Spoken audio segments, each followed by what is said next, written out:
Good morning, everyone. This is Guy, the Movement's pastor at Woods Edge Community Church. Just wanted to talk to you this morning a little bit about what we call the harvest, which is receptive people, those who give their lives to Christ. Jesus says that the harvest is plentiful, but the laborers are few, and that we are to pray and go and pray out into the harvest. But often, what I see with people's idea of the harvest is it's somehow some compartmentalized time that we spend 2 or 3 hours going to a disconnected place that's not connected through our relationships. And we call this harvest time. Forgive me for many of you that are not familiar with the background of this language, but movement leaders and people who want to multiply, and even biblical language uses this term, the harvest. So we are going to go out into the harvest. But the harvest is everywhere. I think in John 4, Jesus clearly said to his disciples that you need to open your eyes, that the harvest can be in very unexpected places and unexpected people, like Samaria, which was a place that was despised, or the Samaritan woman who had a terrible reputation and was considered a part of not only a people that was disconnected, but she was a woman of ill repute. Meaning that she just had a bad background. But Jesus said, no, these are places of receptivity, and the harvest is everywhere. One of the downfalls I see about us seeing the harvest is some disconnected time that we go out into rather than our lives in every aspect of it is really connected to the problem in suburban and urban areas, the problem of time.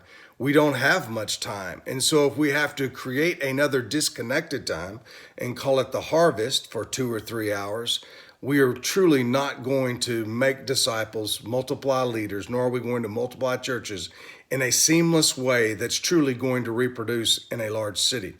But on the other hand, if we train people that in their natural passions and rhythms of life, their workplace, their play place, those places, or even as they're in their home utilizing technology, then we are going to truly begin to see a reproducible gospel, disciple, and churches if we will commit to a seamless and intentional way of living that way.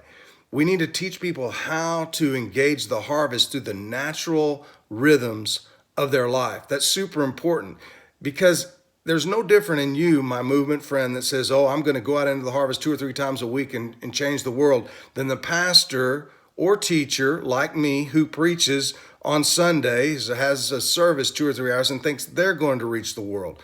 Reaching the world takes a moment by moment intentional surrender every day of our lives where we have many, M-A-N-Y, many, M-I-N-I, decisions that we intentionally make to love, engage people, and move them towards the good news of Jesus Christ and what it means to be his follower.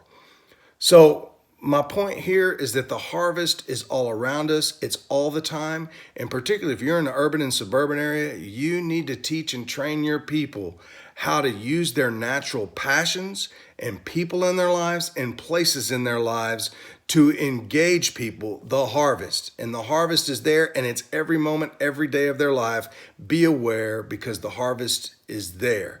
The harvest is also here. The harvest is everywhere. And if we're going to train up and mobilize good missionaries, we need to train them in the here, right where they are, in their natural relationships before we ever send them there. So those are my thoughts on the harvest and mobilization, and just appreciate your time. God bless.